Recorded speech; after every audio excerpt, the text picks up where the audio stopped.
Hello students, I am a science teacher Preeti ma'am and I am going to teach you of standard 8 reproduction in animals chapter number 9.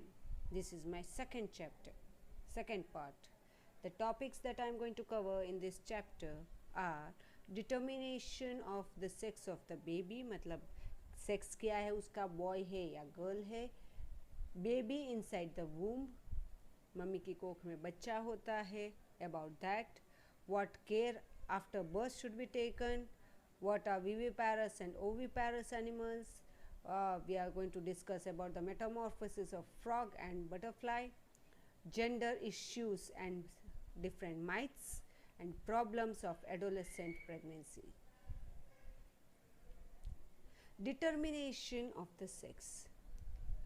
Do you know what determines whether the baby developing inside the mother's womb is a boy or girl? क्या आपको ये पता है कि जो baby mummy की कोख में है वो लड़का है या लड़की है? This is determined by chromosomes. किसकी मदद से डिटरमाइन होता है? क्रोमोसोम्स की मदद से. And what are chromosomes? Chromosomes are thread like structures found inside the nucleus. Nucleus के अंदर जो थ्रेड लाइक स्ट्रक्चर्स आपको दिखते हैं उसको हम कहते हैं as chromosomes. Chromosomes they carry information in the form of genes. Information carry करता है अलग अलग अलग अलग हाइट की, बॉडी की, स्किन कलर कैसा होगा उसका, all that it carries. So each cell contains 23 pairs of chromosomes. हर एक सेल में 23 क्रोमोसोम्स होते हैं, including 1 pair of sex chromosome. एक सेक्स क्रोमोसोम भी उसमें होता है. So there are 2 types of sex chromosomes. कौन कौन से 2 टाइप्स के सेक्स क्रोमोसोम्स है? एक है एक्स और दूसरा है हमारा Y, named after their shape. उनके शेप के हिसाब से एक तो एक्स क्रोमोसोम रखा है, दूसरा वाई क्रोमोसोम रखा है. फीमेल सेक्स या female cells they contain XX pair of sex chromosomes. XX pair होते हैं फीमेल में, मतलब 2 पेयर यहाँ पर बोला है ना, 1 पेयर. पेयर मतलब क्या? जोड़ी में. ये रहा X और X. फीमेल में सिर्फ XX होते हैं, मगर मेल में they contain X and Y pair of chromosomes. दोनों होते हैं, X भी होता है, Y भी होता है, तो इस तरह से उनका पेयर बनता है. The gametes. गेमिट्स हम किसको कहते हैं? जिसमें स्पर्म भी होता है और ओवम भी होता है. सेक्स सेल्स जो हमारे होते हैं उसी को हम गेमिट्स कहते हैं ना. मेल सेक्स गेमिट्स और female sex gametes. Male sex gamete हमारा कौन सा है? स्पर्म. फीमेल सेक्स गेमिट कौन सा है? Ovum.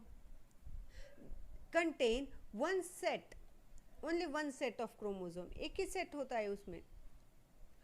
Okay, consisting of only 1 set और 1 पेयर. एक ही पेयर उसमें होता है. उसमें से ovum, it contains 1X chromosomes. Ovum में कितना होता है? ओवम क्या है? ओवम हमारा फीमेल सेक्स गेमेट है और उसमें कौन सा क्रोमोसोम होता है? X ही होता है सिर्फ, right. While sperms they contain either of the 2. Either मतलब दोनों में से कोई भी एक.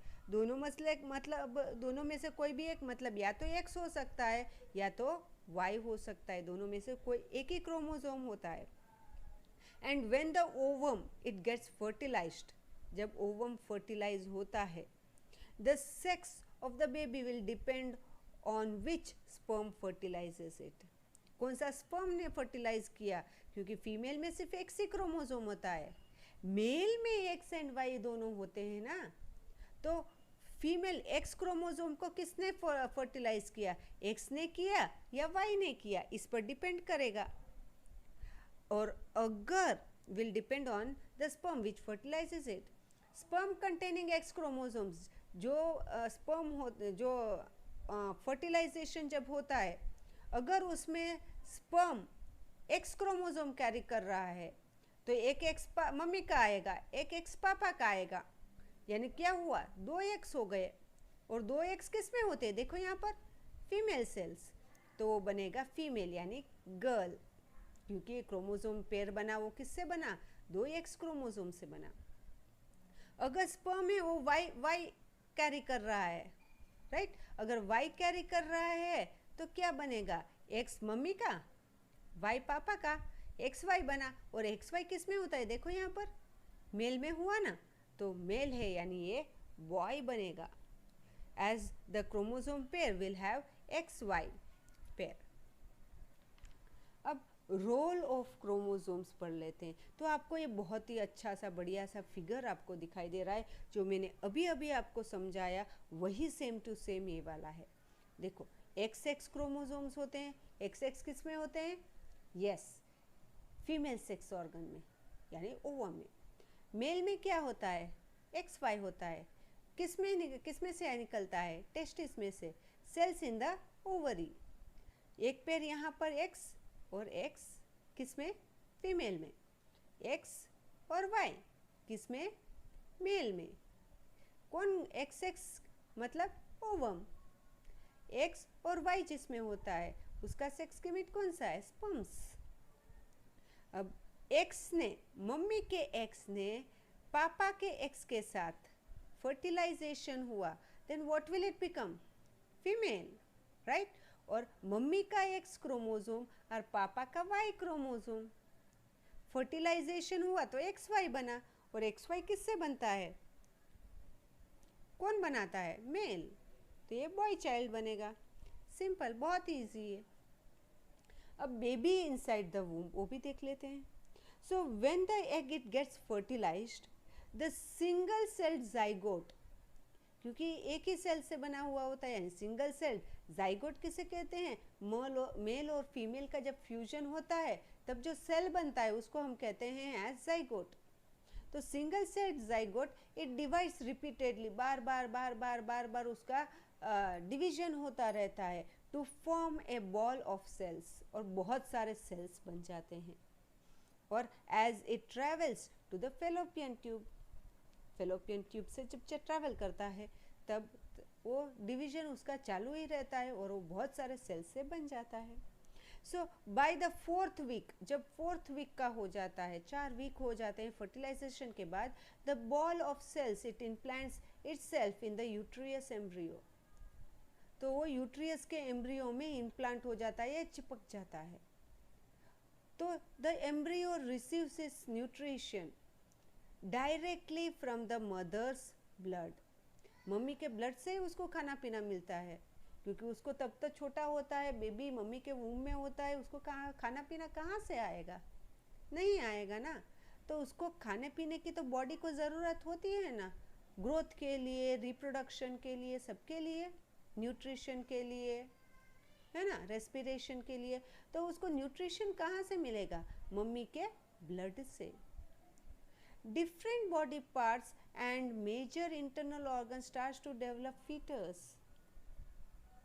अब एम्ब्रियो तो हमारा बन गया, 4th वीक के बाद जो बनता है उसको हम एम्ब्रियो कहते हैं।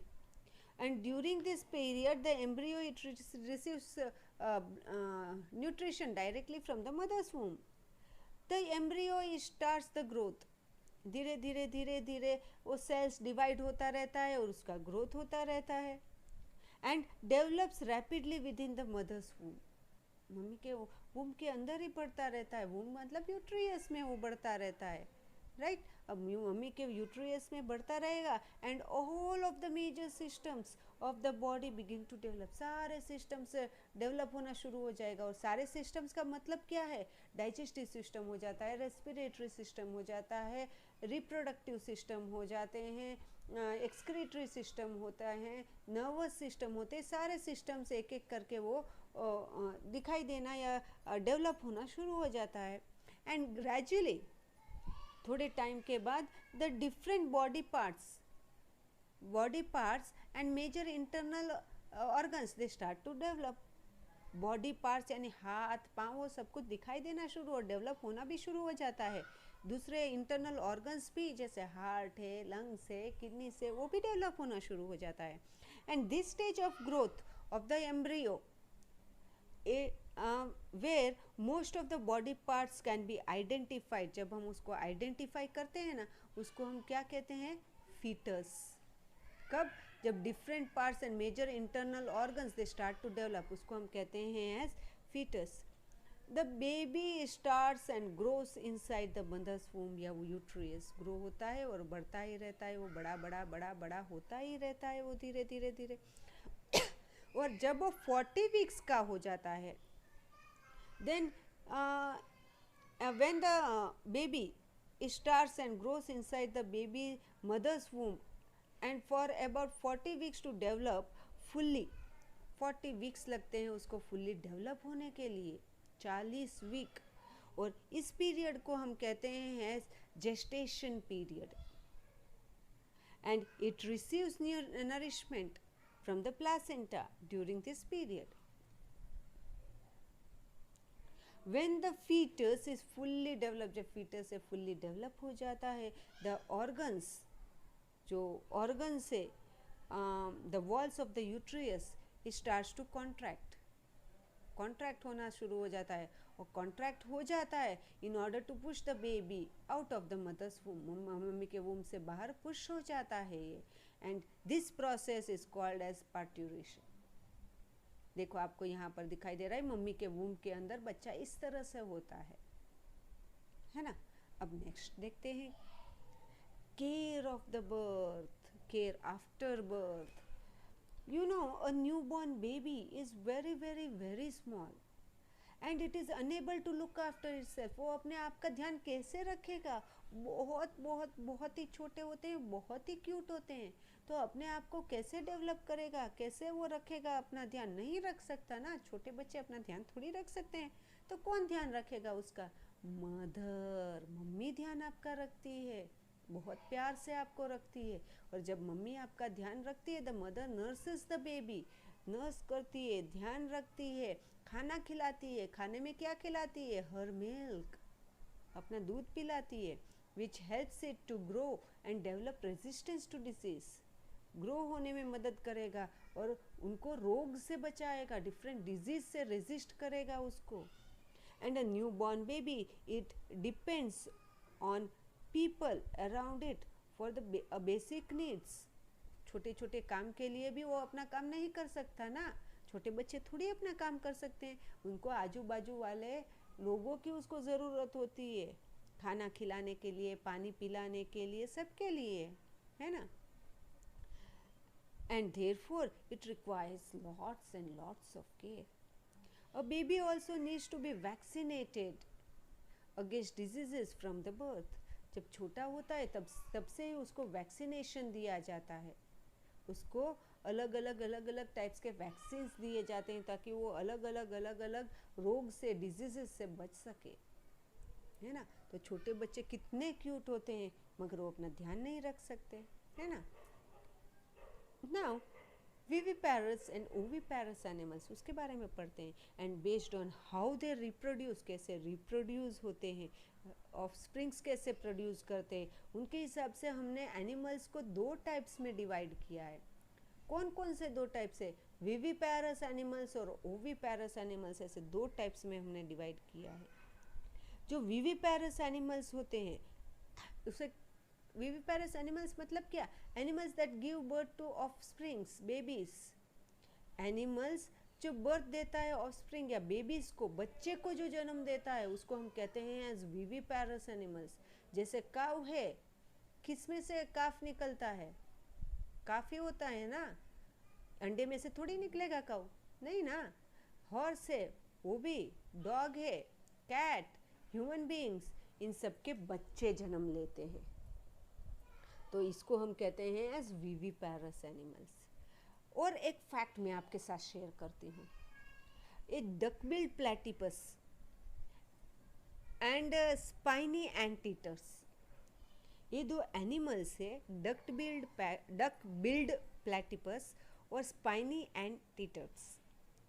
दे are the only mammals that are not viviparous. वो बच्चे को जन्म नहीं देते, वो अंडे में से निकलते हैं. कौन से 2? डक बिल्ड प्लैटिपस और स्पाइनी एंटीटर्स. अब आगे एक स्टेप. अब ओविपैरस एनिमल्स, तो ओविपैरस एनिमल्स किसे कहते हैं? एनिमल्स दैट ले एग्स, जो एग्स देते हैं which hatch their offsprings are called as oviparous animals. और जो अपने ऑफस्प्रिंग्स को हैच करते हैं, उसके ऊपर बैठते हैं, देखो यहाँ पर आपको दिखाई दे रहा है, एंड में से निकला है ना ये चिक्स, देखो ये यहाँ पर डक है, वो देखो बैठा हुआ है एग्स पर, हैच कर रहा है। So these are some of the examples of oviparous animals, जैसे बर्ड्स है, स्नेक्स है, बटरफ्लाई है, फ्रॉग है, ये सारे ओविपेरस एनिमल्स है। Newly hatched birds and young ones of mammals look similar to their parents जैसे ही दिखते हैं वो। However, in some animals, the newly hatched individuals do not resemble the parents. कभी कभी ऐसा होता है कि वो अपने पेरेंट्स को रिजेंबल नहीं करते, बहुत ही अलग दिखते हैं, बहुत ही चेंजेस बाद में आते हैं and undergo a series of changes, जिसको हम कहते हैं एज मेटामॉर्फोसिस आफ्टर बर्थ। सो उसके बारे में भी हम पढ़ते हैं। मगर और एक फैक्ट मैं आपके साथ शेयर करती हूँ। क्लोनिंग एक टेक्निक है and through this technique multiple copies of the single gene या क्रोमोसोम और the whole organism can be produced. पूरा organism same to same, ditto to ditto हम प्रोड्यूस कर सकते हैं। And perhaps the most famous example of cloning is Dolly the sheep. Dolly एक sheep का नाम है, उसका क्लोनिंग हुआ था, सेम टू सेम वैसा ही बना था, which was cloned at Roslin Institute, Scotland. Cloning has many applications, including generation of tissues and organs for transplant. अब मेटामॉर्फोसिस की मैंने अभी आपको बात की, तो मेटामॉर्फोसिस क्या होता है वो तो मैंने आपको अभी बताया, जिसमें बहुत सारे चेंजेस होते हैं। जन्म लेते हैं तब बच्चे कुछ अलग दिखाई देते हैं और जब बड़े होते हैं तब वो कुछ अलग दिखाई देते हैं, तो उस प्रोसेस को हम कहते हैं एज मेटामॉर्फोसिस। मेटामॉर्फोसिस हम पढ़ेंगे फ्रॉग का और फिर पढ़ेंगे हम बटरफ्लाई का। तो यहाँ पर आपको एक मेटामॉर्फोसिस प्रोसेस दिखाई दे रहा है जो आपका है फ्रॉग का, राइट। तो external fertilization occurs in frog. Female frog it lays millions of eggs, जिसको हम कहते हैं स्पाउन, इनटू द वाटर। पानी में बहुत सारे अंडे फीमेल फ्रॉग रखता है और फिर क्या होता है, which are fertilized by the sperms. कौन फर्टिलाइज करता है, स्पर्म्स को, discharge by the male. Male frog होता है, उसने जो स्पर्म्स डिस्चार्ज किए हैं उससे फीमेल फ्रॉग के एग्स फर्टिलाइज हो जाते हैं, right. So there are 3 stages of the fertilization of the frog. कौन कौन से 3 स्टेजेस है, देखो एग है, फिर लार्वा में और फिर फ्रॉग में। तो आपको यहाँ पर एग है, देखो है ना, यहाँ पर ये लार्वा है जिसको हम टैडपोल भी कहते हैं। ये टैडपोल देखो फ्रॉग जैसा दिख रहा है, नहीं दिख रहा है ना, बहुत ही अलग दिख रहा है। क्यों? क्योंकि उसकी ये पूंछ होती है, धीरे धीरे बड़ा होता है तो कलर भी इसका चेंज होता है और पूंछ उसका छोटा छोटा होता जा रहा है।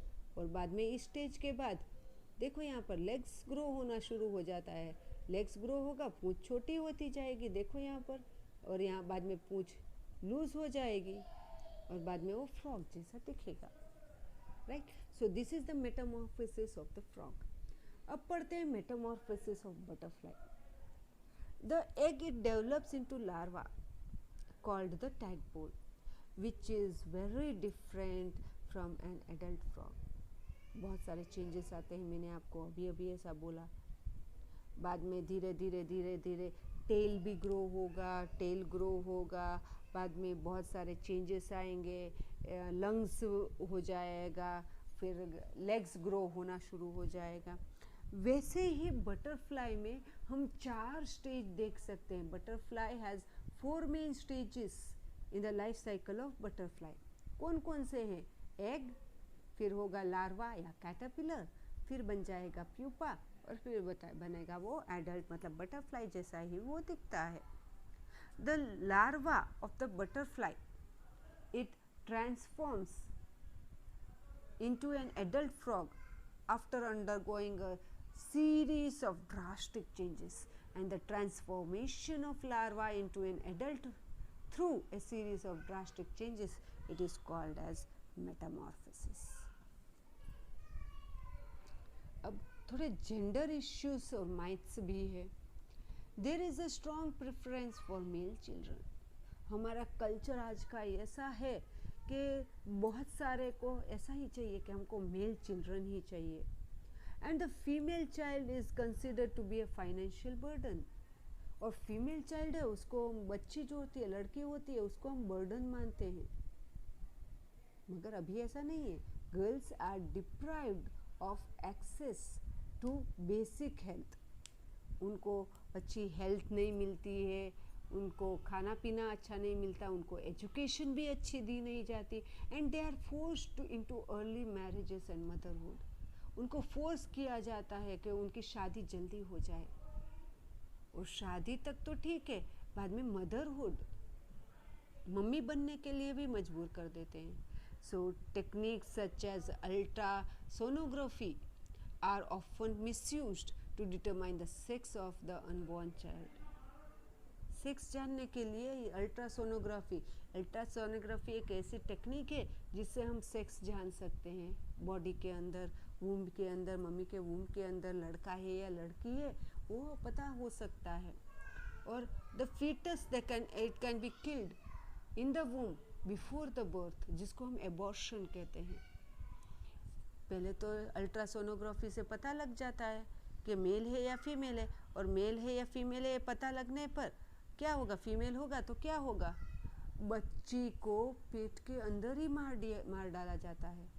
एंड उसको हम कहते हैं एज एबॉर्शन. वो प्रोसेस को हम कहते हैं as abortion.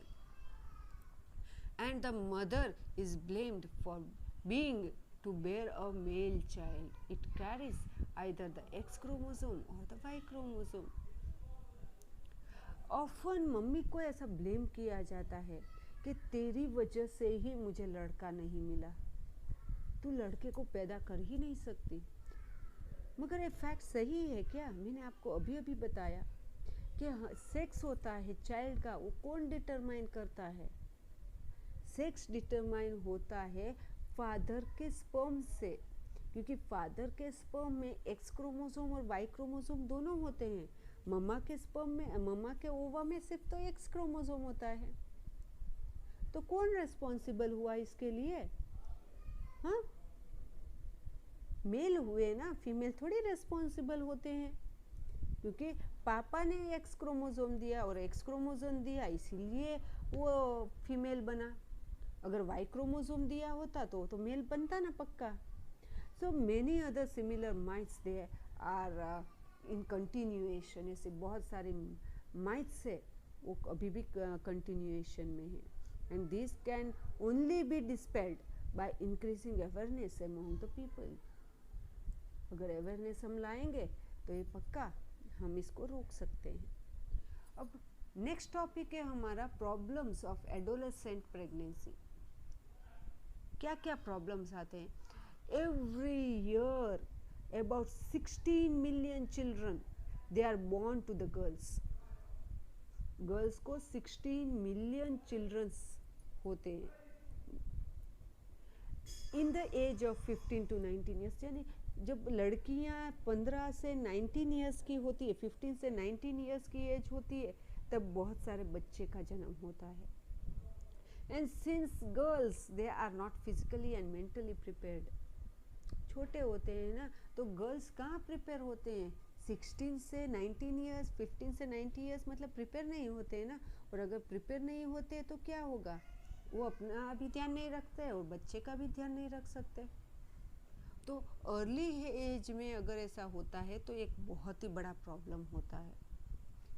Okay, since girls they are not physically and mentally prepared for motherhood at such an early age, adolescent pregnancies is dangerous to both mother and child. Besides posing health problems तो होते ही है. early marriage and motherhood restrict educational opportunities to the children, क्योंकि जल्दी शादी कर लेते हैं और जल्दी शादी करवा देते हैं तो होगा क्या, उनका एजुकेशन कंप्लीट हो पाएगा क्या 15 से 19 ईयर्स। 15 मतलब शायद 10th स्टैंडर्ड, 19 मतलब शायद उन्होंने 12th स्टैंडर्ड या कॉलेज कंप्लीट आधा कंप्लीट हुआ होगा। तो इतने छोटे बच्चे को अगर हम जल्दी शादी करवा देंगे, बच्चे भी वो जल्दी पैदा कर देंगे, देन प्रॉब्लम तो होगा ना, उनको एजुकेशन भी नहीं मिलेगा, उनके हेल्थ को भी सीरियस प्रॉब्लम होगा, मतलब कितने सारे प्रॉब्लम्स आ सकते हैं। तो if we create awareness among the people, this can be stopped.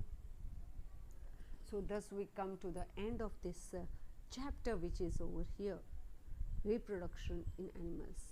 There are some of the questions that you are going to write down the answers, okay, in your notebook, and thus we come to the end. So have a great day, students. Bye bye, see ya.